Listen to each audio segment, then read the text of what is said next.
La télévision fait la propagande du désordre. C'est comme si c'était pour faire la propagande même des terroristes. La suspension, elle est claire. Dans un communiqué du 27 mars 2023, le porte-parole du gouvernement burkinabé Jean-Emmanuel Ouédraogo annonçait la suspension de la chaîne de télévision française d'information internationale, France 24. Les autorités d'alors évoquent une interview du chef d'Al-Qaïda au Maghreb islamique qui aurait été diffusée sur les antennes du média français. Suite donc à cette décision qui a créé de vifs commentaires, des citoyens expriment ici leur point de vue. La suspension, elle est claire.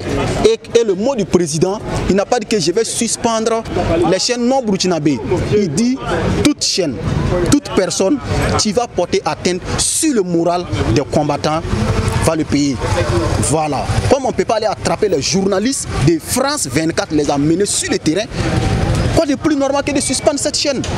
Et cette suspension même a tellement duré, ça devait se faire depuis longtemps. Non, ça veut, quand ils regardent la situation, regardez actuellement ce qui se passe en France. Est-ce que vous avez vu France 24 en train de diffuser ça? Mais s'il s'agit de Burkina, à chaque 30 minutes, tu vas en bas, c'est rouge, tu entends, c'est le Burkina Faso. Mais tout ce qui s'est passé en France, on n'a rien vu dedans. C'est comme si tout était tranquille. Ces médias n'ont autre objectif que de faire la propagande de la politique française. Et notamment, quand on regarde la raison qui a justifié l'expulsion de France 24, notamment l'interview qu'on a accordée au chef djihadiste.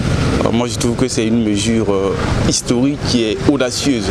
Parce qu'on est souverain, c'est pas normal qu'un média vienne donner des déclarations qui, quand on analyse, c'est comme si c'était pour faire la propagande même des terroristes en quelque sorte. Parce que donner accès au chef d'État terroristes djihadistes de s'exprimer comme cela aux yeux de tout le monde, moi je trouve que simplement c'est comme si on leur permettait de légitimer leurs actions. La suspension donc de la presse n'est pas en principe donc la bienvenue au Burkina Faso, mais il faut dire également que les libertés et les droits ne sont pas absolus. Donc dans une certaine mesure également, donc, on peut se permettre donc, de porter atteinte donc, à ces libertés-là et à ces droits-là. Et je me dis que si le gouvernement est arrivé jusqu'à suspendre donc, France 24 au Burkina ici, et il y a donc des raisons, voilà, des motifs donc, valables pour cela. Et je pense que c'est eu égard donc, à ces motifs-là, ces raisons-là qu'ils sont parvenus donc, à prendre cette décision. Personnellement, je trouve que c'est juste parce que nous sommes dans une guerre, et dans la guerre, il ne faut pas que certaines chaînes ou certains médias prennent le contre-pied de ce que le pays recherche, notamment l'intérêt général. Et l'intérêt général prime sur tout autre intérêt. Par conséquent, si France 24 cherchait peut-être à assouvir les intérêts de la France, nous les Burkinabés, nous cherchons l'intérêt général des citoyens burkinabés. Par conséquent, il faut interpeller la chaîne afin qu'elle puisse se plier. Si un média ne respecte pas les normes, la réglementation, il faut mieux suspendre. Voilà, pour que ça n'accombe pas peut-être la communication. Même si c'est pas France 24, même si c'est la RTB qui fait des choses comme ça, il faut suspendre. Puisqu'il y a des normes, il y a des réglementations. Voilà, donc ce qui est préétabli ou bien ce qui est établi, si ce n'est pas respecté, il vaut mieux suspendre.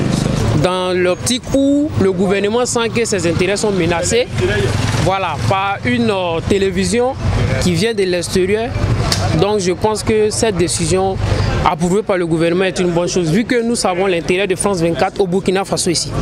Voilà, depuis longtemps France 24 est au Burkina, mais nous sommes dans des moments de crise et les médias ou les télévisions ont intérêt à vraiment soigner leur langage vis-à-vis de la population et adapter au contexte sécuritaire.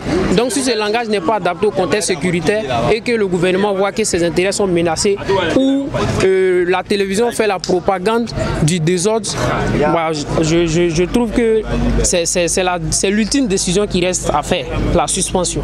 Il faut noter qu'après la suspension de RFI le 3 décembre 2022, c'est au tour de France 24 de se faire suspendre par les autorités burkinabées. Rappelons que Sophie Douce, correspondante du journal Le Monde, et Agnès Fèvre du journal Libération, tous deux des médias français, ont été expulsés du territoire burkinabé le 1er avril 2023, au motif que la Libération, dans un article, accusait à tort l'armée burkinabé d'exactions contre des adolescents dans le nord du Burkina Faso. Boama TV, l'autre télé by Pro Org.